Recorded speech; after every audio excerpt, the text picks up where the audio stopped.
Bienvenidos a Audiolibros sin pretextos. En esta ocasión tenemos para ti, El arte de la guerra. Autor, Sun Tzu. Género, Tratado de táctica militar. Suscríbete al canal para conocer todo el catálogo que tenemos disponible para ti. Que lo disfrutes. Capítulo 1. Sobre la evaluación. Sun Tzu dice, la guerra es de vital importancia para el Estado. Es el dominio de la vida o de la muerte, el camino hacia la supervivencia o la pérdida del imperio. Es forzoso manejarla bien. No reflexionar seriamente sobre todo lo que le concierne es dar prueba de una culpable indiferencia en lo que respecta a la conservación o pérdida de lo que nos es más querido, y ello no debe ocurrir entre nosotros. Hay que valorarla en términos de 5 factores fundamentales, y hacer comparaciones entre diversas condiciones de los bandos rivales, con vistas a determinar el resultado de la guerra. El primero de estos factores es la doctrina, el segundo, el tiempo, el tercero, el terreno, el cuarto, el mando, y el quinto, la disciplina. La doctrina significa aquello que hace que el pueblo esté en armonía con su gobernante, de modo que le siga donde sea, sin temer por sus vidas ni a correr cualquier peligro. El tiempo significa el yin y el yang, la noche y el día, el frío y el calor, días despejados o lluviosos, y el cambio de las estaciones. El terreno implica las distancias, y hace referencia a donde es fácil o difícil desplazarse, y si es campo abierto o lugares estrechos, y esto influencia las posibilidades de supervivencia. El mando ha de tener como cualidades, sabiduría, sinceridad, benevolencia, coraje y disciplina. Por último, la disciplina ha de ser comprendida como la organización del ejército, las graduaciones y rangos entre los oficiales, la regulación de las rutas de suministros, y la provisión de material militar al ejército. Estos 5 factores fundamentales han de ser conocidos por cada general. Aquel que los domina, vence; aquel que no, sale derrotado. Por lo tanto, al trazar los planes, han de compararse los siguientes 7 factores, valorando cada uno con el mayor cuidado. ¿Qué dirigente es más sabio y capaz? ¿Qué comandante posee el mayor talento? ¿Qué ejército obtiene ventajas de la naturaleza y el terreno? ¿En qué ejército se observan mejor las regulaciones y las instrucciones? ¿Qué tropas son más fuertes? ¿Qué ejército tiene oficiales y tropas mejor entrenadas? ¿Qué ejército administra recompensas y castigos de forma más justa? Mediante el estudio de estos 7 factores, seré capaz de adivinar cuál de los 2 bandos saldrá victorioso y cuál será derrotado. El general que siga mi consejo, es seguro que vencerá. Ese general ha de ser mantenido al mando. Aquel que ignore mi consejo, ciertamente será derrotado. Ese debe ser destituido. Tras prestar atención a mi consejo y planes, el general debe crear una situación que contribuya a su cumplimiento. Por situación quiero decir que debe tomar en consideración la situación del campo, y actuar de acuerdo con lo que le es ventajoso. El arte de la guerra se basa en el engaño. Por lo tanto, cuando es capaz de atacar, ha de aparentar incapacidad. Cuando las tropas se mueven, aparentar inactividad. Si está cerca del enemigo, ha de hacerle creer que está lejos; si está lejos, aparentar que se está cerca. Poner cebos para atraer al enemigo. Golpear al enemigo cuando está desordenado. Prepararse contra él cuando está seguro en todas partes. Evitarle durante un tiempo cuando es más fuerte. Si tu oponente tiene un temperamento colérico, intenta irritarle. Si es arrogante, trata de fomentar su egoísmo. Si las tropas enemigas se hallan bien preparadas tras una reorganización, intenta desordenarlas. Si están unidas, siembra la disensión entre sus filas. Ataca al enemigo cuando no está preparado, y aparece cuando no te espera. Estas son las claves de la victoria para el estratega. Ahora, si las estimaciones realizadas antes de la batalla indican victoria, es porque los cálculos cuidadosamente realizados muestran que tus condiciones son más favorables que las condiciones del enemigo. Si indican derrota, es porque muestran que las condiciones favorables para la batalla son menores. Con una evaluación cuidadosa, uno puede vencer; sin ella, no puede. Muchas menos oportunidades de victoria tendrá aquel que no realiza cálculos en absoluto. Gracias a este método, se puede examinar la situación y el resultado aparece claramente. Capítulo 2. Sobre la iniciación de las acciones. Una vez comenzada la batalla, aunque estés ganando, de continuar por mucho tiempo, desanimará a tus tropas y embotará tu espada. Si estás sitiando una ciudad, agotarás tus fuerzas. Si mantienes a tu ejército durante mucho tiempo en campaña, tus suministros se agotarán. Las armas son instrumentos de mala suerte. Emplearlas por mucho tiempo producirá calamidades. Como se ha dicho, los que a hierro matan, a hierro mueren. Cuando tus tropas están desanimadas, tu espada embotada, agotadas tus fuerzas y tus suministros son escasos, hasta los tuyos se aprovecharán de tu debilidad para sublevarse. Entonces, aunque tengas consejeros sabios, al final no podrás hacer que las cosas salgan bien. Por esta causa, he oído hablar de operaciones militares que han sido torpes y repentinas, pero nunca he visto a ningún experto en el arte de la guerra que mantuviese la campaña por mucho tiempo. Nunca es beneficioso para un país dejar que una operación militar se prolongue por mucho tiempo. Como se dice comúnmente, sé rápido como el trueno que retumba antes de que hayas podido taparte los oídos, veloz como el relámpago que relumbra antes de haber podido pestañear. Por lo tanto, los que no son totalmente conscientes de la desventaja de servirse de las armas no pueden ser totalmente conscientes de las ventajas de utilizarlas. Los que utilizan los medios militares con pericia no activan a sus tropas 2 veces, ni proporcionan alimentos en 3 ocasiones, con un mismo objetivo. Esto quiere decir que no se debe movilizar al pueblo más de una vez por campaña, y que inmediatamente después de alcanzar la victoria no se debe regresar al propio país para hacer una segunda movilización. Al principio esto significa proporcionar alimentos, para las propias tropas, pero después se quitan los alimentos al enemigo. Si tomas los suministros de armas de tu propio país, pero quitas los alimentos al enemigo, puedes estar bien abastecido de armamento y de provisiones. Cuando un país se empobrece a causa de las operaciones militares, se debe al transporte de provisiones desde un lugar distante. Si las transportas desde un lugar distante, el pueblo se empobrecerá.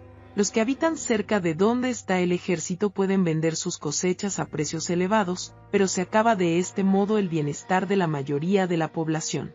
Cuando se transportan las provisiones muy lejos, la gente se arruina a causa del alto costo. En los mercados cercanos al ejército, los precios de las mercancías se aumentan. Por lo tanto, las largas campañas militares constituyen una lacra para el país. Cuando se agotan los recursos, los impuestos se recaudan bajo presión.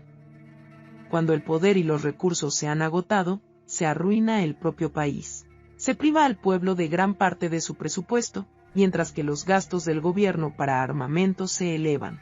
Los habitantes constituyen la base de un país, los alimentos son la felicidad del pueblo. El príncipe debe respetar este hecho y ser sobrio y austero en sus gastos públicos.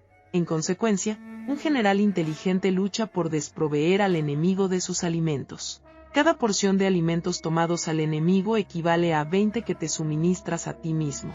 Así pues, lo que arrasa al enemigo es la imprudencia, y la motivación de los tuyos en asumir los beneficios de los adversarios. Cuando recompenses a tus hombres con los beneficios que ostentaban los adversarios, los harás luchar por propia iniciativa, y así podrás tomar el poder y la influencia que tenía el enemigo. Es por esto por lo que se dice que donde hay grandes recompensas hay hombres valientes. Por consiguiente, en una batalla de carros, recompensa primero al que tome al menos 10 carros. Si recompensas a todo el mundo, no habrá suficiente para todos. Así pues, ofrece una recompensa a un soldado para animar a todos los demás. Cambia sus colores, de los soldados enemigos hechos prisioneros, utilízalos mezclados con los tuyos. Trata bien a los soldados y préstales atención. Los soldados prisioneros deben ser bien tratados, para conseguir que en el futuro luchen para ti. A esto se llama vencer al adversario e incrementar por añadidura tus propias fuerzas. Si utilizas al enemigo para derrotar al enemigo, serás poderoso en cualquier lugar a donde vayas. Así pues, lo más importante en una operación militar es la victoria y no la persistencia. Esta última no es beneficiosa. Un ejército es como el fuego, si no lo apagas, se consumirá por sí mismo. Por lo tanto, sabemos que el que está a la cabeza del ejército está a cargo de las vidas de los habitantes y de la seguridad de la nación. Capítulo 3. Sobre las proposiciones de la victoria y la derrota. Como regla general, es mejor conservar a un enemigo intacto que destruirlo. Capturar a sus soldados para conquistarlos y dominas a sus jefes. Un general decía: practica las artes marciales, calcula la fuerza de tus adversarios, haz que pierdan su ánimo y dirección, de manera que aunque el ejército enemigo esté intacto sea inservible. Esto es ganar sin violencia. Si destruyes al ejército enemigo y matas a sus generales, asaltas sus defensas disparando, reúnes a una muchedumbre y usurpas un territorio, todo esto es ganar por la fuerza. Por esto, los que ganan todas las batallas no son realmente profesionales. Los que consiguen que se rindan impotentes los ejércitos ajenos sin luchar son los mejores maestros del arte de la guerra. Los guerreros superiores atacan mientras los enemigos están proyectando sus planes. Luego deshacen sus alianzas. Por eso, un gran emperador decía: el que lucha por la victoria frente a espadas desnudas no es un buen general. La peor táctica es atacar a una ciudad. Asediar, acorralar a una ciudad solo se lleva a cabo como último recurso. Emplea no menos de 3 meses en preparar tus artefactos y otros 3 para coordinar los recursos para tu asedio. Nunca se debe atacar por cólera y con prisas. Es aconsejable tomarse tiempo en la planificación y coordinación del plan. Por lo tanto, un verdadero maestro de las artes marciales vence a otras fuerzas enemigas sin batalla, conquista otras ciudades sin asediarlas y destruye a otros ejércitos sin emplear mucho tiempo. Un maestro experto en las artes marciales deshace los planes de los enemigos, estropea sus relaciones y alianzas, le corta los suministros o bloquea su camino, venciendo mediante estas tácticas sin necesidad de luchar. Es imprescindible luchar contra todas las facciones enemigas para obtener una victoria completa, de manera que su ejército no quede acuartelado y el beneficio sea total. Esta es la ley del asedio estratégico. La victoria completa se produce cuando el ejército no lucha, la ciudad no es asediada, la destrucción no se prolonga durante mucho tiempo, y en cada caso el enemigo es vencido por el empleo de la estrategia. Así pues, la regla de la utilización de la fuerza es la siguiente: si tus fuerzas son 10 veces superiores a las del adversario, rodéalo. Si son 5 veces superiores, atácalo. Si son 2 veces superiores, divídelo. Si tus fuerzas son iguales en número, lucha si te es posible. Si tus fuerzas son inferiores, mantente continuamente en guardia, pues el más pequeño fallo te acarrearía las peores consecuencias. Trata de mantenerte al abrigo y evita en lo posible un enfrentamiento abierto con él. La prudencia y la firmeza de un pequeño número de personas pueden llegar a cansar y a dominar incluso a numerosos ejércitos. Este consejo se aplica en los casos en que todos los factores son equivalentes. Si tus fuerzas están en orden mientras que las suyas están inmersas en el caos, si tú y tus fuerzas están con ánimo y ellos desmoralizados, entonces, aunque sean más numerosos, puedes entrar en batalla. Si tus soldados, tus fuerzas, tu estrategia y tu valor son menores que las de tu adversario, entonces debes retirarte y buscar una salida. En consecuencia, si el bando más pequeño es obstinado, cae prisionero del bando más grande. Esto quiere decir que si un pequeño ejército no hace una valoración adecuada de su poder y se atreve a enemistarse con una gran potencia, por mucho que su defensa sea firme, inevitablemente se convertirá en conquistado.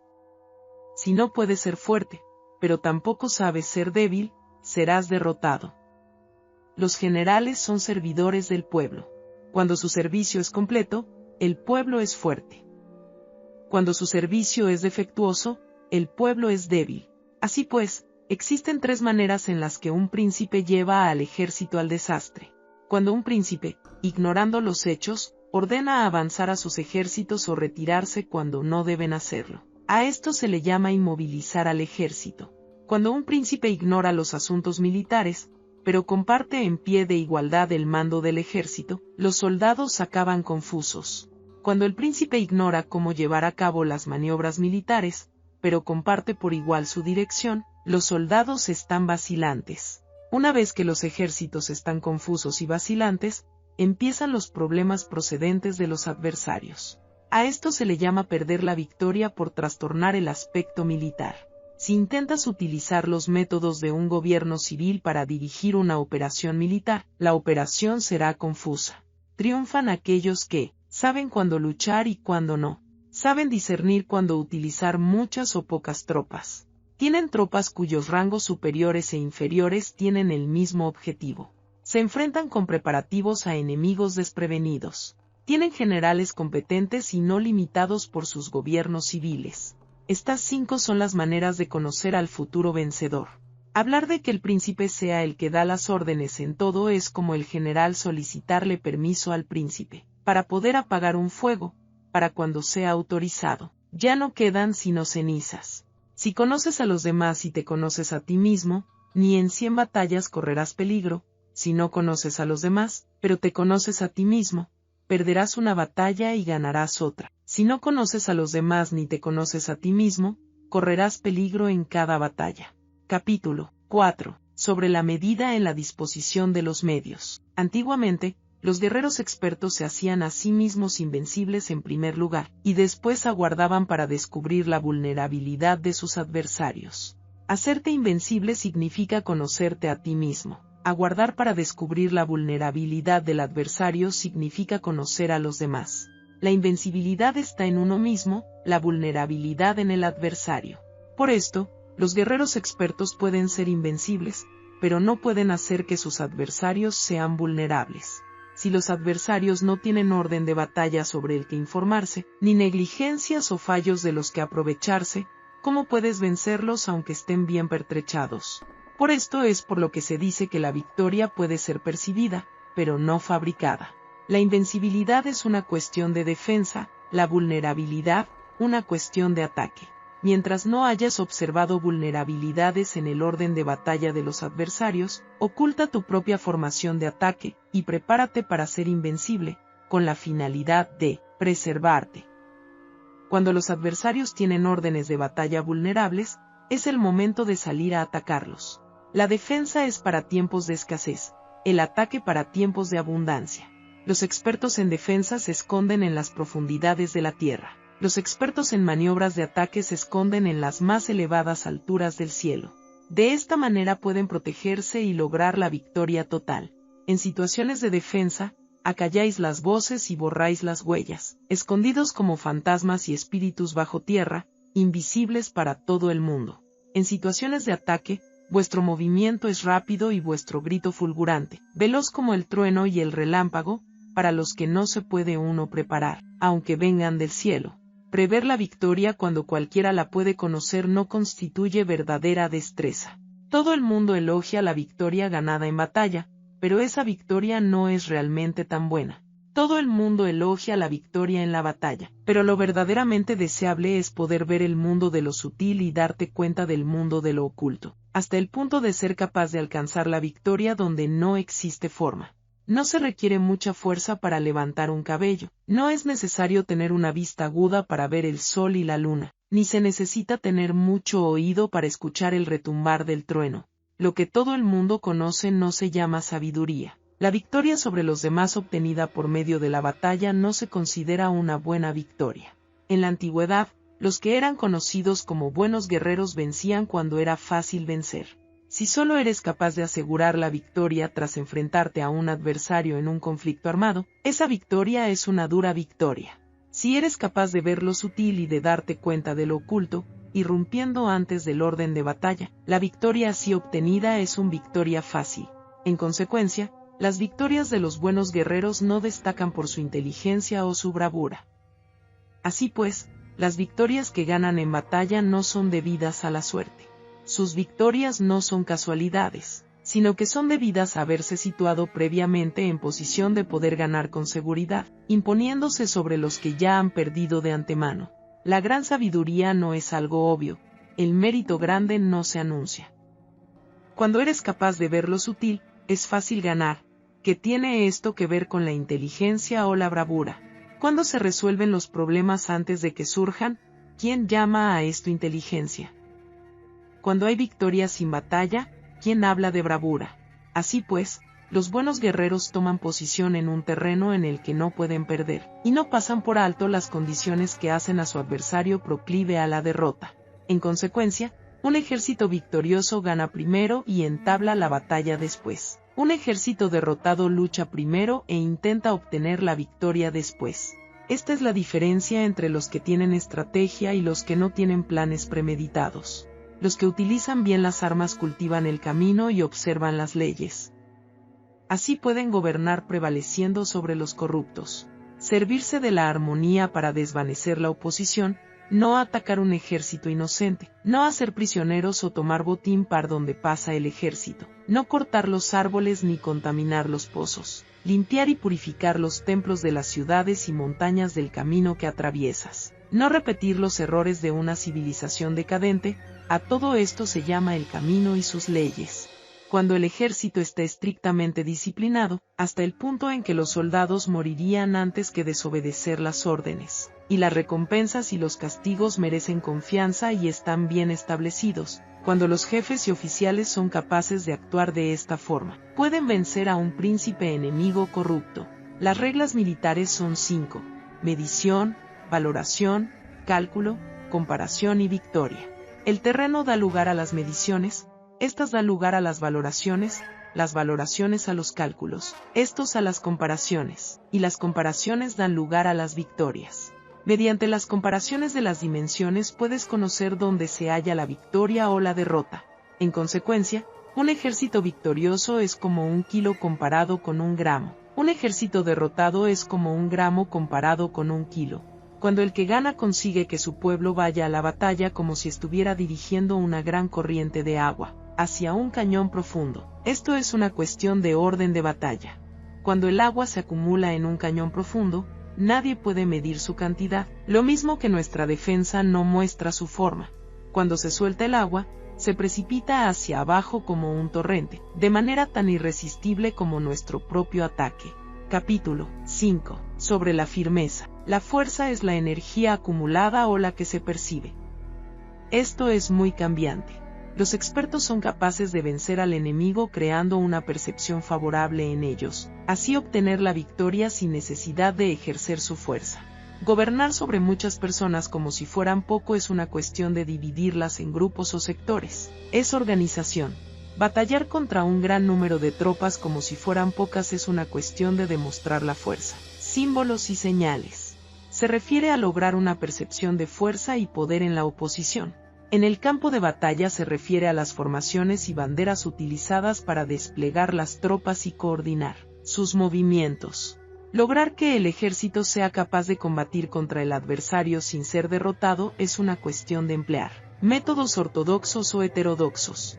La ortodoxia y la heterodoxia no es algo fijo, sino que se utilizan como un ciclo. Un emperador que fue un famoso guerrero y administrador, hablaba de manipular las percepciones de los adversarios sobre lo que es ortodoxo y heterodoxo, y después atacar inesperadamente, combinando ambos métodos hasta convertirlo en uno, volviéndose así indefinible para el enemigo. Que el efecto de las fuerzas sea como el de piedras arrojadas sobre huevos, es una cuestión de lleno y vacío. Cuando induces a los adversarios a atacarte en tu territorio, su fuerza siempre está vacía, en desventaja, mientras que no compitas en lo que son los mejores, tu fuerza siempre estará llena. Atacar con lo vacío contra lo lleno es como arrojar piedras sobre huevos, de seguro se rompen. Cuando se entabla una batalla de manera directa, la victoria se gana por sorpresa. El ataque directo es ortodoxo. El ataque indirecto es heterodoxo. Solo hay 2 clases de ataques en la batalla, el extraordinario por sorpresa y el directo ordinario, pero sus variantes son innumerables. Lo ortodoxo y lo heterodoxo se originan recíprocamente, como un círculo sin comienzo ni fin. ¿Quién podría agotarlos? Cuando la velocidad del agua que fluye alcanza el punto en el que puede mover las piedras, esta es la fuerza directa. Cuando la velocidad y maniobrabilidad del halcón es tal que puede atacar y matar, esto es precisión. Lo mismo ocurre con los guerreros expertos. Su fuerza es rápida, su precisión certera. Su fuerza es como disparar una catapulta, su precisión es dar en el objetivo previsto y causar el efecto esperado. El desorden llega del orden, la cobardía surge del valor, la debilidad brota de la fuerza. Si quieres fingir desorden para convencer a tus adversarios y distraerlos, primero tienes que organizar el orden, porque solo entonces puedes crear un desorden artificial. Si quieres fingir cobardía para conocer la estrategia de los adversarios, primero tienes que ser extremadamente valiente, porque solo entonces puedes actuar como tímido de manera artificial. Si quieres fingir debilidad para inducir la arrogancia en tus enemigos, primero has de ser extremadamente fuerte porque solo entonces puedes pretender ser débil. El orden y el desorden son una cuestión de organización, la cobardía es una cuestión valentía y la de ímpetu. La fuerza y la debilidad son una cuestión de la formación en la batalla. Cuando un ejército tiene la fuerza del ímpetu, percepción, incluso el tímido se vuelve valiente. Cuando pierde la fuerza del ímpetu, incluso el valiente se convierte en tímido. Nada está fijado en las leyes de la guerra, estas se desarrollan sobre la base del ímpetu. Con astucia se puede anticipar y lograr que los adversarios se convenzan a sí mismos cómo proceder y moverse. Les ayuda a caminar por el camino que les traza. Hace moverse a los enemigos con la perspectiva del triunfo, para que caigan en la emboscada.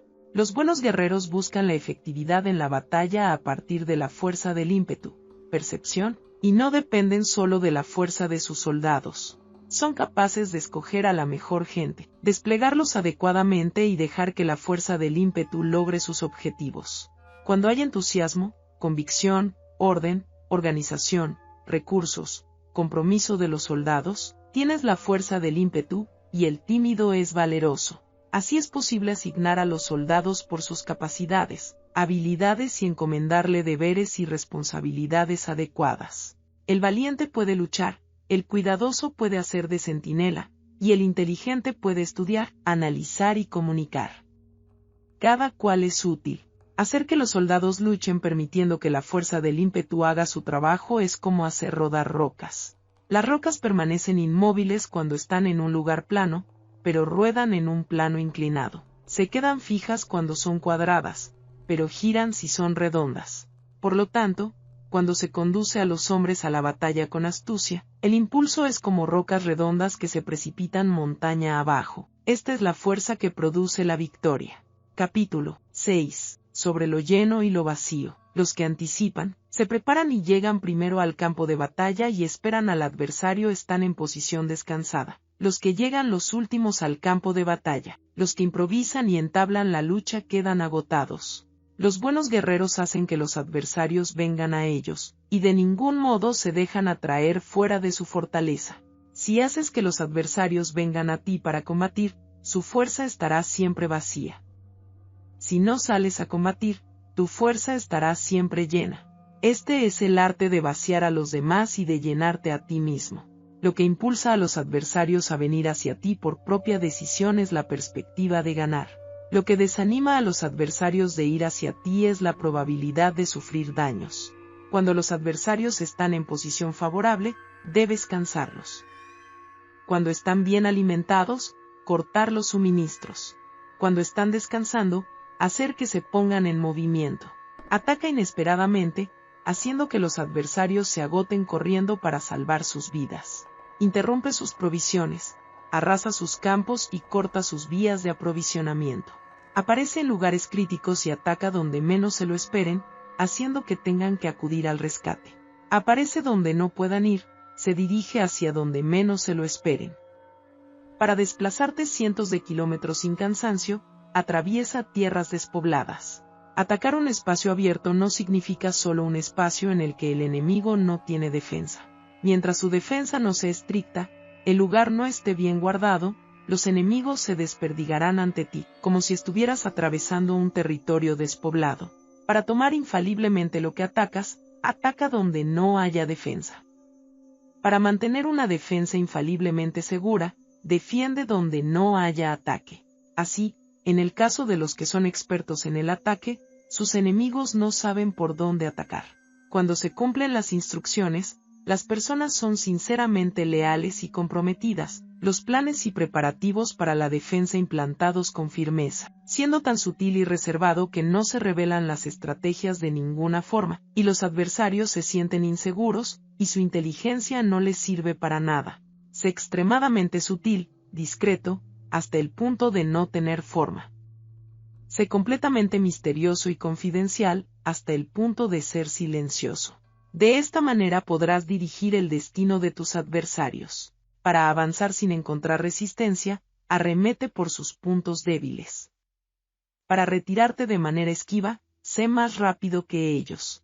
Las situaciones militares se basan en la velocidad, llega como el viento, muévete como el relámpago, y los adversarios no podrán vencerte. Por lo tanto, cuando quieras entrar en batalla, incluso si el adversario está atrincherado en una posición defensiva, no podrá evitar luchar si atacas en el lugar en el que debe acudir irremediablemente al rescate. Cuando no quieras entrar en batalla, incluso si trazas una línea en el terreno que quieres conservar, el adversario no puede combatir contigo porque le das una falsa pista. Esto significa que cuando los adversarios llegan para atacarte, no luchas con ellos, sino que estableces un cambio estratégico para confundirlos y llenarlos de incertidumbre. Por consiguiente, cuando induces a otros a efectuar una formación, mientras que tú mismo permaneces sin forma, estás concentrado, mientras que tu adversario está dividido. Haz que los adversarios vean como extraordinario lo que es ordinario para ti. Haz que vean como ordinario lo que es extraordinario para ti. Esto es inducir al enemigo a efectuar una formación. Una vez vista la formación del adversario, concentras tus tropas contra él. Como tu formación no está a la vista, el adversario dividirá seguramente sus fuerzas. Cuando estás concentrado formando una sola fuerza, mientras que el enemigo está dividido en 10, estás atacando a una concentración de 1 contra 10. Así que tus fuerzas superan a las suyas. Si puedes atacar a unos pocos soldados con muchos, diezmarás el número de tus adversarios. Cuando estás fuertemente atrincherado, te has hecho fuerte tras buenas barricadas, y no dejas filtrar ninguna información sobre tus fuerzas. Sal afuera sin información precisa. Ataca y conquista de manera incontenible. No han de conocer dónde piensas librar la batalla, porque cuando no se conoce, el enemigo destaca muchos puestos de vigilancia, y en el momento en el que se establecen numerosos puestos solo tienes que combatir contra pequeñas unidades.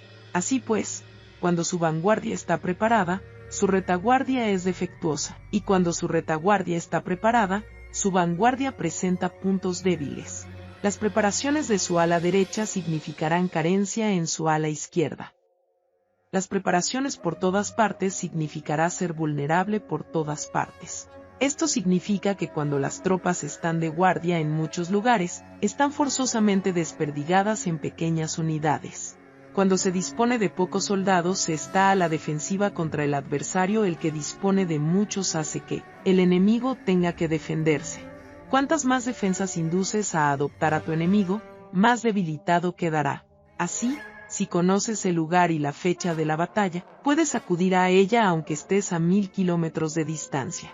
Si no conoces el lugar y la fecha de la batalla, entonces tu flanco izquierdo no puede salvar al derecho, tu vanguardia no puede salvar a tu retaguardia, y tu retaguardia no puede salvar a tu vanguardia, ni siquiera en un territorio de unas pocas docenas de kilómetros. Si tienes muchas más tropas que los demás, ¿cómo puede ayudarte este factor para obtener la victoria? Si no conoces el lugar y la fecha de la batalla, aunque tus tropas sean más numerosas que las de ellos, ¿cómo puedes saber si vas a ganar o a perder? Así pues, se dice que la victoria puede ser creada. Si haces que los adversarios no sepan el lugar y la fecha de la batalla, siempre puedes vencer. Incluso si los enemigos son numerosos, puede hacerse que no entren en combate. Por tanto, haz tu valoración sobre ellos para averiguar sus planes, y determinar qué estrategia puede tener éxito y cuál no. Incítalos a la acción para descubrir cuál es el esquema general de sus movimientos y descansa. Haz algo por o en contra de ellos para su atención, de manera que puedas de ellos para descubrir sus hábitos de comportamiento de ataque y de defensa. Indúcelos a adoptar formaciones específicas para conocer sus puntos flacos. Esto significa utilizar muchos métodos para confundir y perturbar al enemigo con el objetivo de observar sus formas de respuesta hacia ti.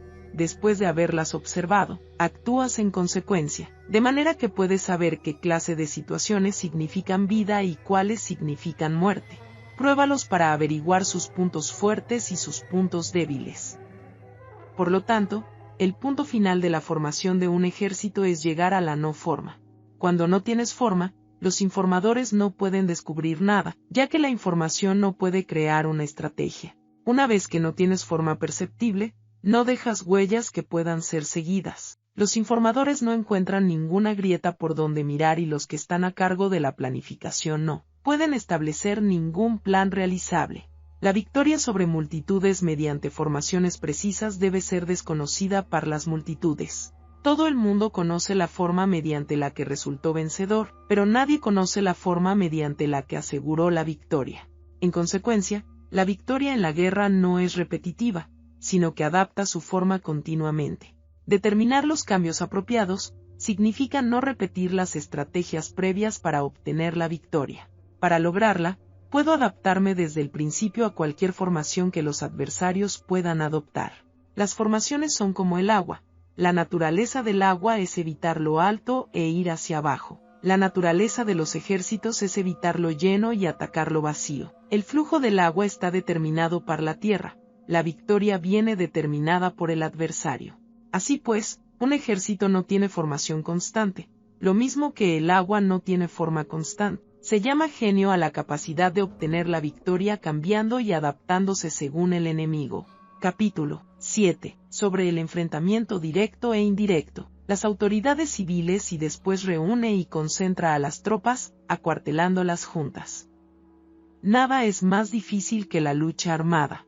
Luchar con otros cara a cara para conseguir ventajas es lo más arduo del mundo. La dificultad de la lucha armada es hacer cercanas las distancias largas y convertir los problemas en ventajas. Mientras que das la apariencia de estar muy lejos, empiezas tu camino y llegas antes que el enemigo. Por lo tanto, haces que su ruta sea larga, atrayéndole con la esperanza de ganar. Cuando emprendes la marcha después que los otros y llegas antes que ellos, conoces la estrategia de hacer que las distancias sean cercanas. Sírvete de una unidad especial para engañar al enemigo atrayéndole a una falsa persecución, haciéndole creer que el grueso de tus fuerzas está muy lejos. Entonces, lanzas una fuerza de ataque sorpresa que llega antes, aunque emprendió el camino después. Por consiguiente, la lucha armada puede ser provechosa y puede ser peligrosa. Para el experto es provechosa, para el inexperto peligrosa. Movilizar a todo el ejército para el combate en aras de obtener alguna ventaja tomaría mucho tiempo, pero combatir por una ventaja con un ejército incompleto tendría como resultado una falta de recursos. Si te movilizas rápidamente y sin parar día y noche, recorriendo el doble de la distancia habitual, y si luchas por obtener alguna ventaja a miles de kilómetros, tus jefes militares serán hechos prisioneros. Los soldados que sean fuertes llegarán allí primero, los más cansados llegarán después, como regla general, solo lo conseguirá 1 de cada 10. Cuando la ruta es larga las tropas se cansan, si han gastado su fuerza en la movilización, llegan agotadas mientras que sus adversarios están frescos. Así pues, es seguro que serán atacadas. Combatir por una ventaja a 50 kilómetros de distancia frustrará los planes del mando, y, como regla general, solo la mitad de los soldados lo harán. Si se combate por obtener una ventaja a 30 kilómetros de distancia, solo 2 de cada 3 soldados los recorrerán. Así pues, un ejército perece si no está equipado, si no tiene provisiones o si no tiene dinero. Estas 3 cosas son necesarias. No puedes combatir para ganar con un ejército no equipado, o sin provisiones, lo que el dinero facilita. Por tanto, si ignoras los planes de tus rivales, no puedes hacer alianzas precisas. A menos que conozcas las montañas y los bosques, los desfiladeros y los pasos, y la condición de los pantanos, no puedes maniobrar con una fuerza armada. A menos que utilices guías locales, no puedes aprovecharte de las ventajas del terreno. Solo cuando conoces cada detalle de la condición del terreno puedes maniobrar y guerrear. Por consiguiente, una fuerza militar se usa según la estrategia prevista, se moviliza mediante la esperanza de recompensa, y se adapta mediante la división y la combinación. Una fuerza militar se establece mediante la estrategia en el sentido de que distraes al enemigo para que no pueda conocer cuál es tu situación real y no pueda imponer su supremacía. Se moviliza mediante la esperanza de recompensa, en el sentido de que entra en acción cuando ve la posibilidad de obtener una ventaja. Dividir y volver a hacer combinaciones de tropas se hace para confundir al adversario y observar cómo reacciona frente a ti. De esta manera puedes adaptarte para obtener la victoria. Por eso, cuando una fuerza militar se mueve con rapidez es como el viento. Cuando va lentamente es como el bosque. Es voraz como el fuego e inmóvil como las montañas. Es rápida como el viento en el sentido que llega sin avisar y desaparece como el relámpago. Es como un bosque porque tiene un orden. Es voraz como el fuego que devasta una planicie sin dejar tras sí ni una brizna de hierba. Es inmóvil como una montaña cuando se acuartela. Es tan difícil de conocer como la oscuridad. Su movimiento es como un trueno que retumba. Para ocupar un lugar, divide a tus tropas. Para expandir tu territorio, divide los beneficios. La regla general de las operaciones militares es desproveer de alimentos al enemigo todo lo que se pueda. Sin embargo, en localidades donde la gente no tiene mucho, es necesario dividir a las tropas en grupos más pequeños para que puedan tomar en diversas partes lo que necesitan, ya que solo así tendrán suficiente. En cuanto a dividir el botín, significa que es necesario repartirlo entre las tropas para guardar lo que ha sido ganado, no dejando que el enemigo lo recupere. Actúa después de haber hecho una estimación. Gana el que conoce primero la medida de lo que está lejos y lo que está cerca. Esta es la regla general de la lucha armada. El primero que hace el movimiento es el invitado, el último es el anfitrión. El invitado lo tiene difícil, el anfitrión lo tiene fácil. Cerca y lejos significan desplazamiento. El cansancio, el hambre y el frío surgen del desplazamiento.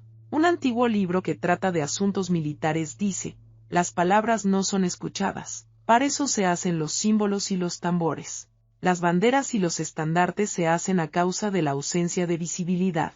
Símbolos, tambores, banderas y estandartes se utilizan para concentrar y unificar los oídos y los ojos de los soldados. Una vez que están unificados, el valiente no puede actuar solo, ni el tímido puede retirarse solo. Esta es la regla general del empleo de un grupo. Unificar los oídos y los ojos de los soldados significa hacer que miren y escuchen al unísono de manera que no caigan en la confusión y el desorden.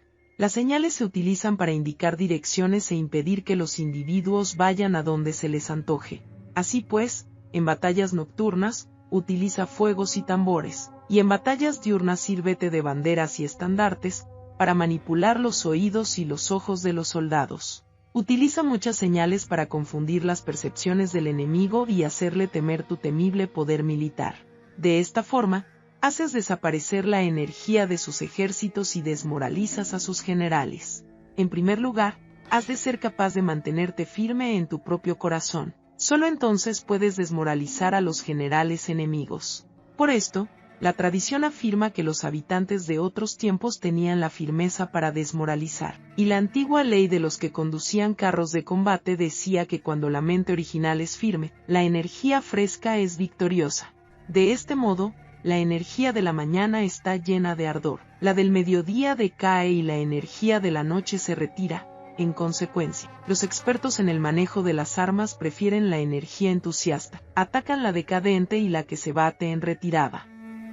Son ellos los que dominan la energía. Cualquier débil en el mundo se dispone a combatir en un minuto si se siente animado, pero cuando se trata realmente de tomar las armas y de entrar en batalla, es poseído por la energía. Cuando esta energía se desvanece, se detendrá, estará asustado y se arrepentirá de haber comenzado. La razón por la que esa clase de ejércitos miran por encima del hombro a enemigos fuertes, lo mismo que miran a las doncellas vírgenes, es porque se están aprovechando de su agresividad, estimulada por cualquier causa. Utilizar el orden para enfrentarse al desorden, utilizar la calma para enfrentarse con los que se agitan, esto es dominar el corazón. A menos que tu corazón esté totalmente abierto y tu mente en orden, no puedes esperar ser capaz de adaptarte a responder sin límites, a manejar los acontecimientos de manera infalible, a enfrentarte a dificultades graves e inesperadas sin turbarte, dirigiendo cada cosa sin confusión. Dominar la fuerza es esperar a los que vienen de lejos, aguardar con toda comodidad a los que se han fatigado, y con el estómago saciado a los hambrientos. Esto es lo que se quiere decir cuando se habla de atraer a otros hacia donde estás, al tiempo que evitas ser inducido a ir hacia donde están ellos. Evitar la confrontación contra formaciones de combate bien ordenadas y no atacar grandes batallones constituye el dominio de la adaptación. Por tanto, la regla general de las operaciones militares es no enfrentarse a una gran montaña ni oponerse al enemigo de espaldas a esta. Esto significa que si los adversarios están en un terreno elevado, no debes atacarles cuesta arriba, y que cuando efectúan una carga cuesta abajo, no debes hacerles frente. No persigas a los enemigos cuando finjan una retirada, ni ataques tropas expertas. Si los adversarios huyen de repente antes de agotar su energía, seguramente hay emboscadas esperándote para atacar a tus tropas. En este caso, debes retener a tus oficiales para que no se lancen en su persecución. No consumas la comida de sus soldados. Si el enemigo abandona de repente sus provisiones, estas han de ser probadas antes de ser comidas, por si están envenenadas. No detengas a ningún ejército que esté en camino a su país. Bajo estas circunstancias, un adversario luchará hasta la muerte. Hay que dejarle una salida a un ejército rodeado. Muéstrales una manera de salvar la vida para que no estén dispuestos a luchar hasta la muerte, y así podrás aprovecharte para atacarles. No presiones a un enemigo desesperado. Un animal agotado seguirá luchando, pues esa es la ley de la naturaleza. Estas son las leyes de las operaciones militares. Capítulo 8. Sobre los 9 cambios. Por lo general, las operaciones militares están bajo el del gobernante civil para dirigir al ejército. El general no debe levantar su campamento en un terreno difícil. Deja que se establezcan relaciones diplomáticas en las fronteras. No permanezcas en un territorio árido ni aislado. Cuando te halles en un terreno cerrado, prepara alguna estrategia y muévete. Cuando te halles en un terreno mortal, lucha. Terreno cerrado significa que existen lugares escarpados que te rodean por todas partes, de manera que el enemigo tiene movilidad, que puede llegar e irse con libertad, pero a ti te es difícil salir y volver. Cada ruta debe ser estudiada para que sea la mejor. Hay rutas que no debes usar, ejércitos que no han de ser atacados, ciudades que no deben ser rodeadas, terrenos sobre los que no se debe combatir, y órdenes de gobernantes civiles que no deben ser obedecidas. En consecuencia, los generales que conocen las variables posibles para aprovecharse del terreno saben cómo manejar las fuerzas armadas. Si los generales no saben cómo adaptarse de manera ventajosa, aunque conozcan la condición del terreno, no pueden aprovecharse de él. Si están al mando de ejércitos, pero ignoran las artes de la total adaptabilidad, aunque conozcan el objetivo a lograr, no pueden hacer que los soldados luchen por él. Si eres capaz de ajustar la campaña a cambiar conforme al ímpetu de las fuerzas, entonces la ventaja no cambia, y los únicos que son perjudicados son los enemigos. Por esta razón, no existe una estructura permanente. Si puedes comprender totalmente este principio, puedes hacer que los soldados actúen en la mejor forma posible. Por lo tanto, las consideraciones de la persona inteligente siempre incluyen el analizar objetivamente el beneficio y el daño. Cuando considera el beneficio, su acción se expande. Cuando considera el daño, sus problemas pueden resolverse. El beneficio y el daño son interdependientes, y los sabios los tienen en cuenta. Por ello, lo que retiene a los adversarios es el daño, lo que les mantiene ocupados es la acción, y lo que les motiva es el beneficio. Cansa a los enemigos manteniéndolos ocupados y no dejándoles respirar. Pero antes de lograrlo, tienes que realizar previamente tu propia labor. Esa labor consiste en desarrollar un ejército fuerte, un pueblo próspero, una sociedad armoniosa y una manera ordenada de vivir. Así pues, la norma general de las operaciones militares consiste en no contar con que el enemigo no acuda, sino confiar en tener los medios de enfrentarte a él. No contar con que el adversario no ataque, sino confiar en poseer lo que no puede ser atacado. Si puedes recordar siempre el peligro cuando estás a salvo y el caos en tiempos de orden, permanece atento al peligro y al caos mientras no tengan todavía forma, y evítalos antes de que se presenten. Esta es la mejor estrategia de todas. Por esto, existen 5 rasgos que son peligrosos en los generales. Los que están dispuestos a morir, pueden perder la vida. Los que quieren preservar la vida, pueden ser hechos prisioneros. Los que son dados a los apasionamientos irracionales, pueden ser ridiculizados. Los que son muy puritanos, pueden ser deshonrados. Los que son compasivos, pueden ser turbados. Si te presentas en un lugar que con toda seguridad los enemigos se precipitarán a defender, las personas compasivas se apresurarán invariablemente a rescatar a sus habitantes, causándose a sí mismos problemas y cansancio. Estos son 5 rasgos que constituyen defectos en los generales y que son desastrosos para las operaciones militares. Los buenos generales son de otra manera, se comprometen hasta la muerte, pero no se aferran a la esperanza de sobrevivir. Actúan de acuerdo con los acontecimientos, en forma racional y realista, sin dejarse llevar por las emociones ni estar sujetos a quedar confundidos. Cuando ven una buena oportunidad, son como tigres, en caso contrario cierran sus puertas. Su acción y su no acción son cuestiones de estrategia, y no pueden ser complacidos ni enfadados. Capítulo 9. Sobre la distribución de los medios. Las maniobras militares son el resultado de los planes y las estrategias en la manera más ventajosa para ganar. Determinan la movilidad y efectividad de las tropas. Si vas a colocar tu ejército en posición de observar al enemigo, atraviesa rápido las montañas y vigílalos desde un valle. Considera el efecto de la luz y mantente en la posición más elevada del valle. Cuando combatas en una montaña, ataca desde arriba hacia abajo y no al revés. Combate estando cuesta abajo y nunca cuesta arriba. Evita que el agua divida tus fuerzas, aléjate de las condiciones desfavorables lo antes que te sea posible. No te enfrentes a los enemigos dentro del agua. Es conveniente dejar que pasen la mitad de sus tropas y en ese momento dividirlas y atacarlas. No te sitúes río abajo. No camines en contra de la corriente ni en contra del viento. Si acampas en la ribera de un río, tus ejércitos pueden ser sorprendidos de noche, empujados a ahogarse o se les puede colocar veneno en la corriente. Tus barcas no deben ser amarradas corriente abajo, para impedir que el enemigo aproveche la corriente lanzando sus barcas contra ti. Si atraviesas pantanos, hazlo rápidamente. Si te encuentras frente a un ejército en medio de un pantano, permaneces cerca de sus plantas acuáticas o respaldado por los árboles. En una llanura, toma posiciones desde las que sea fácil maniobrar, manteniendo las elevaciones del terreno detrás y a tu derecha, estando las partes más bajas delante y las más altos detrás. Generalmente, un ejército prefiere un terreno elevado y evita un terreno bajo, aprecia la luz y detesta la oscuridad. Los terrenos elevados son estimulantes, y por lo tanto, la gente se halla a gusto en ellos, además son convenientes para adquirir la fuerza del ímpetu. Los terrenos bajos son húmedos, lo cual provoca enfermedades y dificulta el combate. Cuida de la salud física de tus soldados con los mejores recursos disponibles. Cuando no existe la enfermedad en un ejército, se dice que éste es invencible. Donde haya montículos y terraplenes, sitúate en su lado soleado, manteniéndolos siempre a tu derecha y detrás. Colocarse en la mejor parte del terreno es ventajoso para una fuerza militar.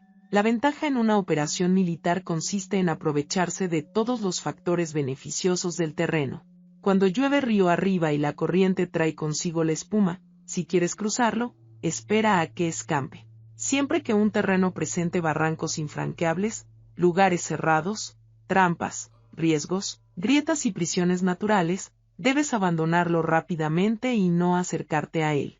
En lo que a mí concierne, siempre me mantengo alejado de estos accidentes del terreno, de manera que los adversarios estén más cerca que yo de ellos. Doy la cara a estos accidentes, de manera que queden a espaldas del enemigo.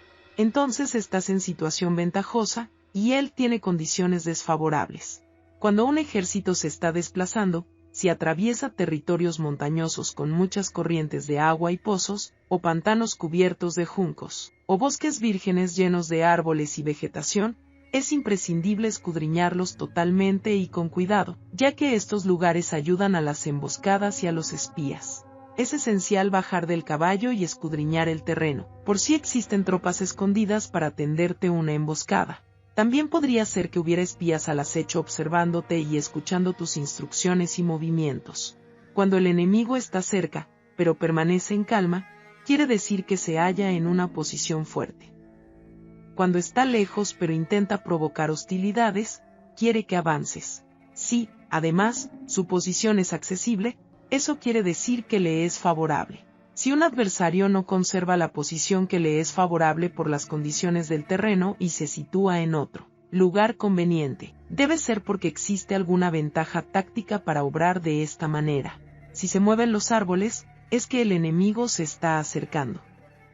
Si hay obstáculos entre los matorrales, es que has tomado un mal camino. La idea de poner muchos obstáculos entre la maleza es hacerte pensar que existen tropas emboscadas escondidas en medio de ella. Si los pájaros alzan el vuelo, hay tropas emboscadas en el lugar. Si los animales están asustados, existen tropas atacantes. Si se elevan columnas de polvo altas y espesas, hay carros que se están acercando. Si son bajas y anchas, se acercan soldados a pie. Humaredas esparcidas significan que se está cortando leña. Pequeñas polvaredas que van y vienen indican que hay que levantar el campamento. Si los emisarios del enemigo pronuncian palabras humildes mientras que éste incrementa sus preparativos de guerra, esto quiere decir que va a avanzar. Cuando se pronuncian palabras altisonantes y se avanza ostentosamente, es señal de que el enemigo se va a retirar. Si sus emisarios vienen con palabras humildes, envía espías para observar al enemigo y comprobarás que está aumentando sus preparativos de guerra. Cuando los carros ligeros salen en primer lugar y se sitúan en los flancos, están estableciendo un frente de batalla. Si los emisarios llegan pidiendo la paz sin firmar un tratado, significa que están tramando algún complot. Si el enemigo dispone rápidamente a sus carros en filas de combate, es que está esperando refuerzos. No se precipitarán para un encuentro ordinario si no entienden que les ayudará, o debe haber una fuerza que se halla a distancia y que es esperada en un determinado momento para unir sus tropas y atacarte. Conviene anticipar, prepararse inmediatamente para esta eventualidad. Si la mitad de sus tropas avanza y la otra mitad retrocede, es que el enemigo piensa atraerte a una trampa. El enemigo está fingiendo en este caso confusión y desorden para incitarte a que avances. Si los soldados enemigos se apoyan unos en otros, es que están hambrientos. Si los aguadores beben en primer lugar, es que las tropas están sedientas. Si el enemigo ve una ventaja pero no la aprovecha, es que está cansado. Si los pájaros se reúnen en el campo enemigo, es que el lugar está vacío. Si hay pájaros sobrevolando una ciudad, el ejército ha huido. Si se producen llamadas nocturnas, es que los soldados enemigos están atemorizados. Tienen miedo y están inquietos, y por eso se llaman unos a otros. Si el ejército no tiene disciplina, esto quiere decir que el general no es tomado en serio. Si los estandartes se mueven, es que está sumido en la confusión. Las señales se utilizan para unificar el grupo. Así pues, si se desplaza de acá para allá sin orden ni concierto, significa que sus filas están confusas. Si sus emisarios muestran irritación, significa que están cansados. Si matan sus caballos para obtener carne, es que los soldados carecen de alimentos. Cuando no tienen marmitas y no vuelven a su campamento, son enemigos completamente desesperados. Si se producen murmuraciones, faltas de disciplina y los soldados hablan mucho entre sí, quiere decir que se ha perdido la lealtad de la tropa. Las murmuraciones describen la expresión de los verdaderos sentimientos. Las faltas de disciplina indican problemas con los superiores. Cuando el mando ha perdido la lealtad de las tropas, los soldados se hablan con franqueza entre sí sobre los problemas con sus superiores. Si se otorgan numerosas recompensas, es que el enemigo se halla en un callejón sin salida. Cuando se ordenan demasiados castigos, es que el enemigo está desesperado. Cuando la fuerza de su ímpetu está agotada, otorgan constantes recompensas para tener contentos a los soldados, para evitar que se rebelen en masa. Cuando los soldados están tan agotados que no pueden cumplir las órdenes, son castigados una y otra vez para restablecer la autoridad. Ser violento al principio y terminar después temiendo a los propios soldados es el colmo de la ineptitud. Los emisarios que acuden con actitud conciliatoria indican que el enemigo quiere una tregua. Si las tropas enemigas se enfrentan a ti con ardor, pero demoran el momento de entrar en combate sin abandonar no obstante el terreno, has de observarlos cuidadosamente. Están preparando un ataque por sorpresa. En asuntos militares, no es necesariamente más beneficioso ser superior en fuerzas. Solo evitar actuar con violencia innecesaria. Es suficiente con consolidar tu poder, hacer estimaciones sobre el enemigo y conseguir reunir tropas. Eso es todo. El enemigo que actúa aisladamente, que carece de estrategia y que toma a la ligera a sus adversarios, inevitablemente acabará siendo derrotado. Si tu plan no contiene una estrategia de retirada o posterior al ataque, sino que confías exclusivamente en la fuerza de tus soldados, y tomas a la ligera a tus adversarios sin valorar su condición, con toda seguridad caerás prisionero. Si se castiga a los soldados antes de haber conseguido que sean leales al mando, no obedecerán, y si no obedecen, serán difíciles de emplear. Tampoco podrán ser empleados si no se lleva a cabo ningún castigo, incluso después de haber obtenido su lealtad. Cuando existe un sentimiento subterráneo de aprecio y confianza, y los corazones de los soldados están ya vinculados al mando, si se relaja la disciplina, los soldados se volverán arrogantes y será imposible emplearlos. Por lo tanto, dirígelos mediante el arte civilizado y unifícalos mediante las artes marciales. Esto significa una victoria continua. Arte civilizado significa humanidad, y artes marciales significan reglamentos. Mándalos con humanidad y benevolencia, unifícalos de manera estricta y firme. Cuando la benevolencia y la firmeza son evidentes, es posible estar seguro de la victoria. Cuando las órdenes se dan de manera clara, sencilla y consecuente a las tropas, éstas las aceptan. Cuando las órdenes son confusas, contradictorias y cambiantes, las tropas no las aceptan o no las entienden. Cuando las órdenes son razonables, justas, sencillas, claras y consecuentes, existe una satisfacción recíproca entre el líder y el grupo. Capítulo 10. Sobre la topología. Algunos terrenos son fáciles, otros difíciles, algunos neutros, otros estrechos, accidentados o abiertos. Cuando el terreno sea accesible, sé el primero en establecer tu posición, eligiendo las alturas soleadas. Una posición que sea adecuada para transportar los suministros. Así tendrás ventaja cuando libres la batalla. Cuando estés en un terreno difícil de salir, estás limitado. En este terreno, si tu enemigo no está preparado, puedes vencer si sigues adelante, pero si el enemigo está preparado y sigues adelante, tendrás muchas dificultades para volver de nuevo a él, lo cual jugará en contra tuya. Cuando es un terreno desfavorable para ambos bandos, se dice que es un terreno neutro. En un terreno neutro, incluso si el adversario te ofrece una ventaja, no te aproveches de ella, retírate, induciendo a salir a la mitad de las tropas enemigas, y entonces cae sobre él aprovechándote de esta condición favorable. En un terreno estrecho, si eres el primero en llegar, debes ocuparlo totalmente y esperar al adversario. Si él llega antes, no lo persigas y bloquea a los desfiladeros. Persíguelos solo si no los bloquea. En terreno accidentado, si eres el primero en llegar, debes ocupar sus puntos altos y soleados y esperar al adversario. Si éste los ha ocupado antes, retírate y no lo persigas.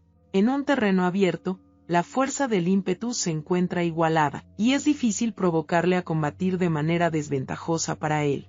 Entender estas 6 clases de terreno es la responsabilidad principal del general, y es imprescindible considerarlos. Estas son las configuraciones del terreno.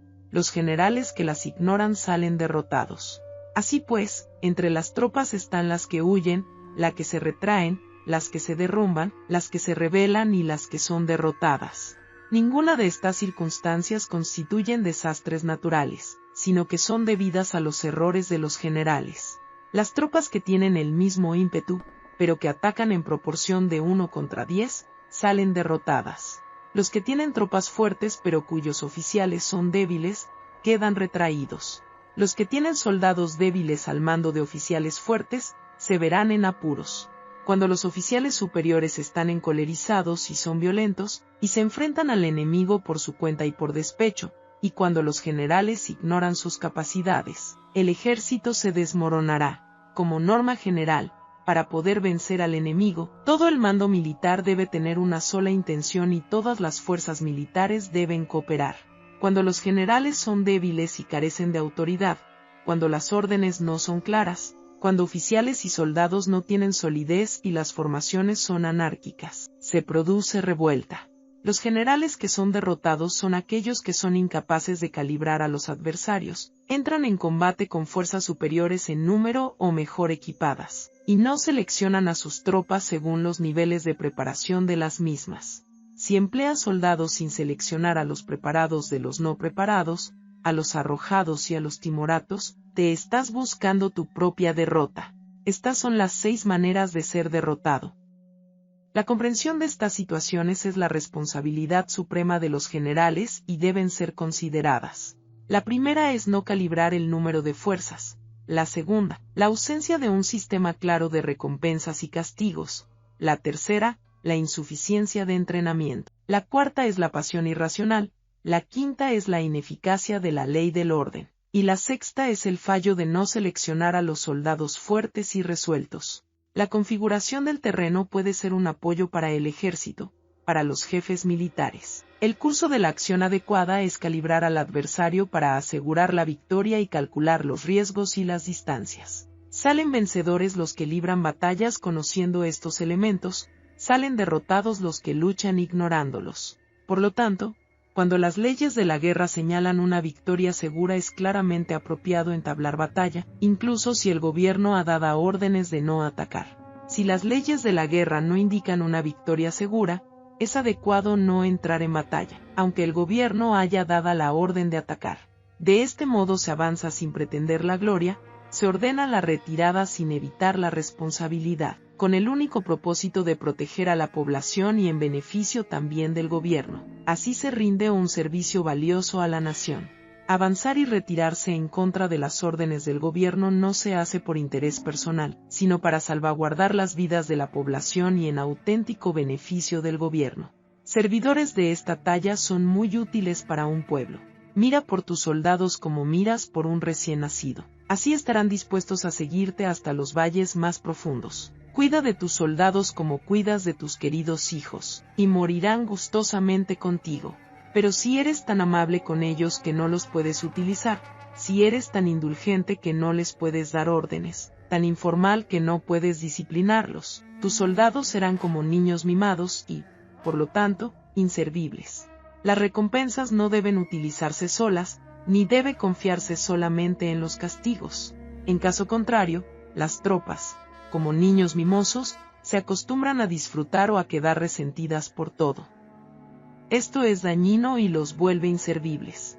Si sabes que tus soldados son capaces de atacar, pero ignoras si el enemigo es invulnerable a un ataque, tienes solo la mitad de posibilidades de ganar.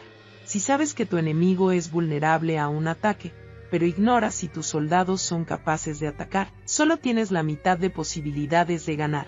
Si sabes que el enemigo es vulnerable a un ataque, y tus soldados pueden llevarlo a cabo, pero ignoras si la condición del terreno es favorable para la batalla, tienes la mitad de probabilidades de vencer.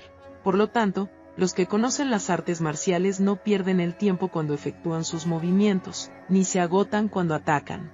Debido a esto se dice que cuando te conoces a ti mismo y conoces a los demás, la victoria no es un peligro. Cuando conoces el cielo y la tierra, la victoria es inagotable. Capítulo 11. Sobre las 9 clases de terreno. Conforme a las leyes de las operaciones militares, existen 9 clases de terreno. Si intereses locales luchan entre sí en su propio territorio, a este se le llama terreno de dispersión. Cuando los soldados están apegados a su casa y combaten cerca de su hogar, pueden ser dispersados con facilidad. Cuando penetras en un territorio ajeno, pero no lo haces en profundidad, a este se le llama territorio ligero. Esto significa que los soldados pueden regresar fácilmente. El territorio que puede resultarte ventajoso si lo tomas, y ventajoso al enemigo si es él quien lo conquista, se llama terreno clave. Un terreno de lucha inevitable es cualquier enclave defensivo o paso estratégico. Un territorio igualmente accesible para ti y para los demás se llama terreno de comunicación. El territorio que está rodeado por 3 territorios rivales y es el primero en proporcionar libre acceso a él a todo el mundo se llama terreno de intersección. El terreno de intersección es aquel en el que convergen las principales vías de comunicación uniéndolas entre sí. Sé el primero en ocuparlo, y la gente tendrá que ponerse de tu lado. Si lo obtienes, te encuentras seguro; si lo pierdes, corres peligro. Cuando penetras en profundidad en un territorio ajeno, y dejas detrás muchas ciudades y pueblos, a este terreno se le llama difícil. Es un terreno del que es difícil regresar. Cuando atraviesas montañas boscosas, desfiladeros abruptos u otros accidentes difíciles de atravesar, a esto se le llama terreno desfavorable. Cuando el acceso es estrecho y la salida es tortuosa, de manera que una pequeña unidad enemiga puede atacarte, aunque tus tropas sean más numerosas. A este se le llama terreno cercado. Si eres capaz de una gran adaptación, puedes atravesar este territorio. Si solo puedes sobrevivir en un territorio luchando con rapidez, y si es fácil morir si no lo haces, a este se le llama terreno mortal. Las tropas que se encuentran en un terreno mortal están en la misma situación que si se encontraran en una barca que se hunde o en una casa ardiendo. Así pues, no combatas en un terreno de dispersión, no te detengas en un terreno ligero, no ataques en un terreno clave, ocupado por el enemigo. No dejes que tus tropas sean divididas en un terreno de comunicación. En terrenos de intersección, establece comunicaciones. En terrenos difíciles, entra aprovisionado. En terrenos desfavorables, continúa marchando. En terrenos cercados, haz planes. En terrenos mortales, lucha. En un terreno de dispersión, los soldados pueden huir. Un terreno ligero es cuando los soldados han penetrado en territorio enemigo, pero todavía no tienen las espaldas cubiertas. Por eso, sus mentes no están realmente concentradas y no están listos para la batalla. No es ventajoso atacar al enemigo en un terreno clave, lo que es ventajoso es llegar el primero a él. No debe permitirse que quede aislado el terreno de comunicación, para poder servirse de las rutas de suministros. En terrenos de intersección, estarás a salvo si estableces alianzas. Si las pierdes, te encontrarás en peligro. En terrenos difíciles, entrar aprovisionado significa reunir todo lo necesario para estar allí mucho tiempo. En terrenos desfavorables, ya que no puedes atrincherarte en ello, debes apresurarte a salir. En terrenos cercados, introduce tácticas sorpresivas. Si las tropas caen en un terreno mortal, todo el mundo luchará de manera espontánea. Por esto se dice, sitúa a las tropas en un terreno mortal y sobrevivirán. Los que eran antes considerados como expertos en el arte de la guerra eran capaces de hacer que el enemigo perdiera contacto entre su vanguardia y su retaguardia, la confianza entre las grandes y las pequeñas unidades, el interés recíproco para el bienestar de los diferentes rangos, el apoyo mutuo entre gobernantes y gobernados, el alistamiento de soldados y la coherencia de sus ejércitos. Estos expertos entraban en acción cuando les era ventajoso, y se retenían en caso contrario. Introducían cambios para confundir al enemigo, atacándolos aquí y allá, aterrorizándolos y sembrando en ellos la confusión, de tal manera que no les daban tiempo para hacer planes. Se podría preguntar cómo enfrentarse a fuerzas enemigas numerosas y bien organizadas que se dirigen hacia ti. La respuesta es quitarles en primer lugar algo que aprecien, y después te escucharán. La rapidez de acción es el factor esencial de la condición de la fuerza militar, aprovechándose de los errores de los adversarios, desplazándose por caminos que no esperan y atacando cuando no están en guardia. Esto significa que para aprovecharse de la falta de preparación, de visión y de cautela de los adversarios, es necesario actuar con rapidez, y que si dudas, esos errores no te servirán de nada. En una invasión, por regla general, cuanto más se adentran los invasores en el territorio ajeno, más fuertes se hacen, hasta el punto de que el gobierno nativo no puede ya expulsarlos. Escoge campos fértiles, y las tropas tendrán suficiente para comer. Cuida de su salud y evita el cansancio, consolida su energía, aumenta su fuerza. Que los movimientos de tus tropas y la preparación de tus planes sean insondables. Consolida la energía más entusiasta de tus tropas. Ahorra las fuerzas sobrantes, mantén en secreto tus formaciones y tus planes, permaneciendo insondable para los enemigos, y espera a que se produzca un punto vulnerable para avanzar. Sitúa a tus tropas en un punto que no tenga salida, de manera que tengan que morir antes de poder escapar. Porque, ante la posibilidad de la muerte, que no estarán dispuestas a hacer. Los guerreros dan entonces lo mejor de sus fuerzas. Cuando se hallan ante un grave peligro, pierden el miedo. Cuando no hay ningún sitio a donde ir, permanecen firmes. Cuando están totalmente implicados en un terreno, se aferran a él. Si no tienen otra opción, lucharán hasta el final. Por esta razón, los soldados están vigilantes sin tener que ser estimulados, se alistan sin tener que ser llamados a filas, son amistosos sin necesidad de promesas, y se puede confiar en ellos sin necesidad de órdenes. Esto significa que cuando los combatientes se encuentran en peligro de muerte, sea cual sea su rango, todos tienen el mismo objetivo, y, por lo tanto, están alertas sin necesidad de ser estimulados, tienen buena voluntad de manera espontánea y sin necesidad de recibir órdenes, y puede confiarse de manera natural en ellos sin promesas ni necesidad de jerarquía. Prohíbe los augurios para evitar las dudas, y los soldados nunca te abandonarán. Si tus soldados no tienen riquezas, no es porque las desdeñen. Si no tienen más longevidad, no es porque no quieran vivir más tiempo. El día en que se da la orden de marcha, los soldados lloran. Así pues, una operación militar preparada con pericia debe ser como una serpiente veloz que contraataca con su cola. Cuando alguien le ataca por la cabeza, contraataca con la cabeza. Cuando alguien le ataca por la cola y contraataca con cabeza y cola. Cuando alguien le ataca por el medio. Esta imagen representa el método de una línea de batalla que responde velozmente cuando es atacada. Un manual de 8 formaciones clásicas de batalla dice: haz del frente la retaguardia, haz de la retaguardia el frente, con 4 cabezas y 8 colas. Haz que la cabeza esté en todas partes, y cuando el enemigo arremeta por el centro, cabeza y cola acudirán al rescate. Puede preguntarse la cuestión de si es posible hacer que una fuerza militar sea como una serpiente rápida. La respuesta es afirmativa. Incluso las personas que se tienen antipatía, encontrándose en el mismo barco, se ayudarán entre sí en caso de peligro de zozobrar. Es la fuerza de la situación la que hace que esto suceda. Por esto, no basta con depositar la confianza en caballos atados y ruedas fijadas. Se atan los caballos para formar una línea de combate estable, y se fijan las ruedas para hacer que los carros no se puedan mover. Pero aún así, esto no es suficientemente seguro ni se puede confiar en ello.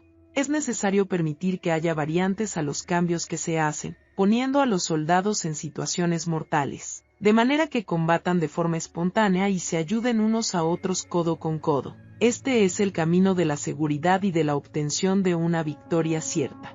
La mejor organización es hacer que se exprese el valor y mantenerlo constante. Tener éxito tanto con tropas débiles como con tropas aguerridas se basa en la configuración de las circunstancias. Si obtienes la ventaja del terreno, puedes vencer a los adversarios, incluso con tropas ligeras y débiles. ¿Cuánto más te sería posible si tienes tropas poderosas y aguerridas? Lo que hace posible la victoria a ambas clases de tropas es las circunstancias del terreno. Por lo tanto, los expertos en operaciones militares logran la cooperación de la tropa, de tal manera que dirigir un grupo es como dirigir a un solo individuo que no tiene más que una sola opción. Corresponde al general ser tranquilo, reservado, justo y metódico. Sus planes son tranquilos y absolutamente secretos para que nadie pueda descubrirlos. Su mando es justo y metódico, así que nadie se atreve a tomarlo a la ligera. Puede mantener a sus soldados sin información y en completa ignorancia de sus planes. Cambia sus acciones y revisa sus planes, de manera que nadie pueda reconocerlos. Cambia de lugar su emplazamiento y se desplaza por caminos sinuosos, de manera que nadie pueda anticiparse. Puedes ganar cuando nadie puede entender en ningún momento cuáles son tus intenciones. Dice un gran hombre: el principal engaño que se valora en las operaciones militares no se dirige solo a los enemigos, sino que empieza por las propias tropas, para hacer que le sigan a uno sin saber a dónde van. Cuando un general fija una meta a sus tropas, es como el que sube a un lugar elevado y después retira la escalera. Cuando un general se adentra muy en el interior del territorio enemigo, está poniendo a prueba todo su potencial. Ha hecho quemar las naves a sus tropas y destruir sus casas. Así las conduce como un rebaño y todos ignoran hacia dónde se encaminan. Incumbe a los generales reunir a los ejércitos y ponerlos en situaciones peligrosas. También han de examinar las adaptaciones a los diferentes terrenos, las ventajas de concentrarse o dispersarse, y las pautas de los sentimientos y situaciones humanas. Cuando se habla de ventajas y de desventajas de la concentración y de la dispersión, quiere decir que las pautas de los comportamientos humanos cambian según los diferentes tipos de terreno. En general, la pauta general de los invasores es unirse cuando están en el corazón del territorio enemigo, pero tienden a dispersarse cuando están en las franjas fronterizas. Cuando dejas tu territorio y atraviesas la frontera en una operación militar, te hallas en un terreno aislado. Cuando es accesible desde todos los puntos, es un terreno de comunicación. Cuando te adentras en profundidad, estás en un terreno difícil. Cuando penetras poco, estás en un terreno ligero. Cuando a tus espaldas se hallen espesuras infranqueables y delante pasajes estrechos, estás en un terreno cercado. Cuando no haya ningún sitio a donde ir, se trata de un terreno mortal. Así pues, en un terreno de dispersión, yo unificaría las mentes de los soldados. En un terreno ligero, las mantendría en contacto. En un terreno clave, les haría apresurarse para tomarlo. En un terreno de intersección, prestaría atención a la defensa. En un terreno de comunicación, establecería sólidas alianzas. En un terreno difícil, aseguraría suministros continuados. En un terreno desfavorable, urgiría a mis tropas a salir rápidamente de él. En un terreno cercado, cerraría las entradas. En un terreno mortal, indicaría a mis tropas que no existe ninguna posibilidad de sobrevivir. Por esto, la psicología de los soldados consiste en resistir cuando se ven rodeados, luchar cuando no se puede evitar y obedecer en casos extremos. Hasta que los soldados no se ven rodeados, no tienen la determinación de resistir al enemigo hasta alcanzar la victoria.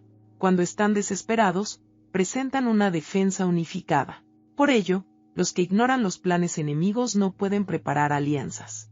Los que ignoran las circunstancias del terreno no pueden hacer maniobrar a sus fuerzas. Los que no utilizan guías locales no pueden aprovecharse del terreno. Los militares de un gobierno eficaz deben conocer todos estos factores. Cuando el ejército de un gobierno eficaz ataca a un gran territorio, el pueblo no se puede unir. Cuando su poder sobrepasa a los adversarios, es imposible hacer alianzas. Si puedes averiguar los planes de tus adversarios, aprovéchate del terreno y haz maniobrar al enemigo de manera que se encuentre indefenso. En este caso, ni siquiera un gran territorio puede reunir suficientes tropas para detenerte. Por lo tanto, si no luchas por obtener alianzas, ni aumentas el poder de ningún país, pero extiendes tu influencia personal amenazando a los adversarios, todo ello hace que el país y las ciudades enemigas sean vulnerables. Otorga recompensas que no estén reguladas y da órdenes desacostumbradas. Considera la ventaja de otorgar recompensas que no tengan precedentes. Observa cómo el enemigo hace promesas sin tener en cuenta los códigos establecidos. Maneja las tropas como si fueran una sola persona. Empléalas en tareas reales, pero no les hables. Motívalas con recompensas, pero no les comentes los perjuicios posibles. Emplea a tus soldados solo en combatir, sin comunicarles tu estrategia. Déjales conocer los beneficios que les esperan, pero no les hables de los daños potenciales. Si la verdad se filtra, tu estrategia puede hundirse. Si los soldados empiezan a preocuparse, se volverán vacilantes y temerosos. Colócalos en una situación de posible exterminio, y entonces lucharán para vivir. Ponles en peligro de muerte, y entonces sobrevivirán. Cuando las tropas afrontan peligros, son capaces de luchar para obtener la victoria. Así pues, la tarea de una operación militar es fingir acomodarse a las intenciones del enemigo. Si te concentras totalmente en puedes matar a su general aunque estés a kilómetros de distancia. A esto se llama cumplir el objetivo con pericia. Al principio te acomodas a sus intenciones, después matas a sus generales. Esta es la pericia en el cumplimiento del objetivo. Así, el día en que se declara la guerra, se cierran las fronteras, se rompen los salvoconductos y se impide el paso de emisarios. Los asuntos se deciden rigurosamente desde que se comienza a planificar y establecer la estrategia desde la casa o cuartel general. El rigor en los cuarteles generales en la fase de planificación se refiere al mantenimiento del secreto. Cuando el enemigo ofrece oportunidades, aprovéchalas inmediatamente. Entérate primero de lo que pretende, y después anticípate a él. Mantén la disciplina y adáptate al enemigo, para determinar el resultado de la guerra. Así, al principio eres como una doncella y el enemigo abre sus puertas. Entonces, tú eres como una liebre suelta, y el enemigo no podrá expulsarte. Capítulo 12. Sobre el arte de atacar por el fuego. Existen 5 clases de ataques mediante el fuego: quemar a las personas, quemar los suministros, quemar el equipo, quemar los almacenes y quemar las armas. El uso del fuego tiene que tener una base, y exige ciertos medios. Existen momentos adecuados para encender fuegos, concretamente cuando el tiempo es seco y ventoso. Normalmente, en ataques mediante el fuego es imprescindible seguir los cambios producidos por este. Cuando el fuego está dentro del campamento enemigo, prepárate rápidamente desde fuera. Si los soldados se mantienen en calma cuando el fuego se ha declarado, espera y no ataques. Cuando el fuego alcance su punto álgido, síguelo, si puedes. Si no, espera. En general, el fuego se utiliza para sembrar la confusión en el enemigo y así poder atacarle. Cuando el fuego puede ser prendido en campo abierto, no esperes a hacerlo en su interior. Hazlo cuando sea oportuno. Cuando el fuego sea atizado para el viento, no ataques en dirección contraria a este.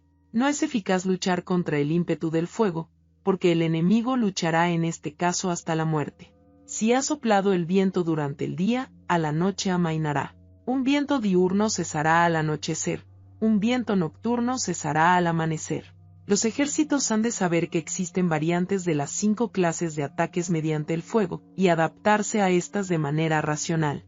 No basta saber cómo atacar a los demás con el fuego, es necesario saber cómo impedir que los demás te ataquen a ti. Así pues, la utilización del fuego para apoyar un ataque significa claridad, y la utilización del agua para apoyar un ataque significa fuerza. El agua puede incomunicar, pero no puede arrasar. El agua puede utilizarse para dividir a un ejército enemigo, de manera que su fuerza se desuna y la tuya se fortalezca. Ganar combatiendo o llevar a cabo un asedio victorioso sin recompensar a los que han hecho méritos trae mala fortuna y se hace merecedor de ser llamado avaro. Por eso se dice que un gobierno esclarecido lo tiene en cuenta y que un buen mando militar recompensa el mérito. No moviliza a sus tropas cuando no hay ventajas que obtener, ni actúa cuando no hay nada que ganar, ni luchan cuando no existe peligro. Las armas son instrumentos de mal augurio, y la guerra es un asunto peligroso. Es indispensable impedir una derrota desastrosa, y por lo tanto, no vale la pena movilizar un ejército por razones insignificantes. Las armas solo deben utilizarse cuando no existe otro remedio. Un gobierno no debe movilizar un ejército por ira, y los jefes militares no deben provocar la guerra por cólera. Actúa cuando sea beneficioso, en caso contrario, desiste. La ira puede convertirse en alegría, y la cólera puede convertirse en placer, pero un pueblo destruido no puede hacérsele renacer, y la muerte no puede convertirse en vida. En consecuencia, un gobierno esclarecido presta atención a todo esto, y un buen mando militar lo tiene en cuenta.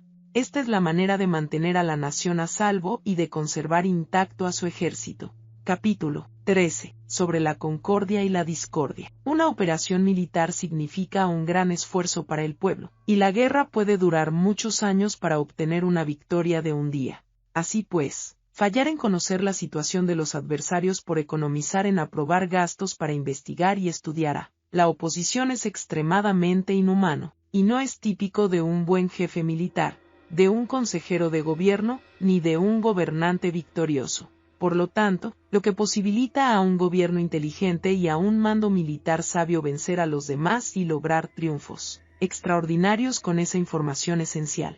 La información previa no puede obtenerse de fantasmas ni espíritus, ni se puede tener por analogía, ni descubrir mediante cálculos. Debe obtenerse de personas que conozcan la situación del adversario.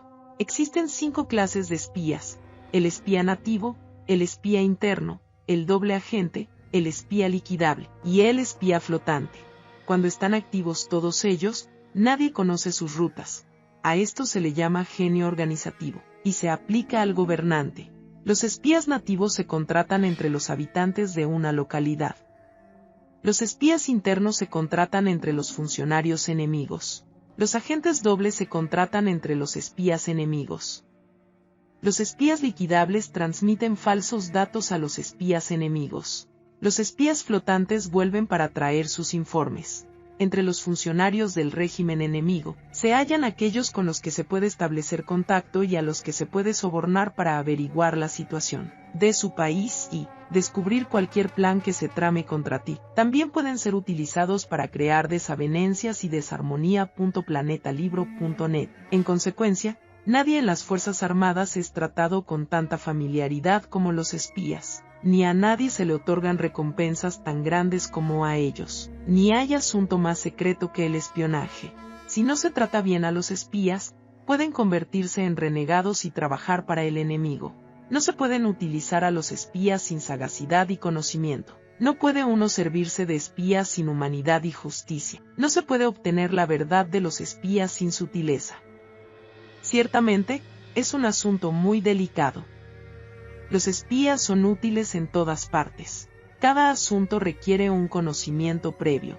Si algún asunto de espionaje es divulgado antes de que el espía haya informado, este y el que lo haya divulgado deben eliminarse. Siempre que quieras atacar a un ejército, asediar una ciudad o atacar a una persona, has de conocer previamente la identidad de los generales que la defienden, de sus aliados, sus visitantes, sus centinelas y de sus criados. Así pues, haz que tus espías averigüen todo sobre ellos. Siempre que vayas a atacar y a combatir, debes conocer primero los talentos de los servidores del enemigo, y así puedes enfrentarte a ellos según sus capacidades. Debes buscar a agentes enemigos que hayan venido a espiarte, sobornarlos e inducirlos a pasarse a tu lado, para poder utilizarlos como agentes dobles. Con la información obtenida de esta manera, puedes encontrar espías nativos y espías internos para contratarlos. Con la información obtenida de estos, puedes fabricar información falsa sirviéndote de espías liquidables. Con la información así obtenida, puedes hacer que los espías flotantes actúen según los planes previstos. Es esencial para un gobernante conocer las 5 clases de espionaje, y este conocimiento depende de los agentes dobles. Así pues, estos deben ser bien tratados. Así, solo un gobernante brillante o un general sabio que pueda utilizar a los más inteligentes para el espionaje puede estar seguro de la victoria. El espionaje es esencial para las operaciones militares, y los ejércitos dependen de él para llevar a cabo sus acciones. No será ventajoso para el ejército actuar sin conocer la situación del enemigo, y conocer la situación del enemigo no es posible sin el espionaje. Gracias por escucharnos. Hemos llegado al final del audiolibro. Suscríbete para conocer el acervo que tenemos para ti. Audiolibros sin pretextos. Hasta la próxima.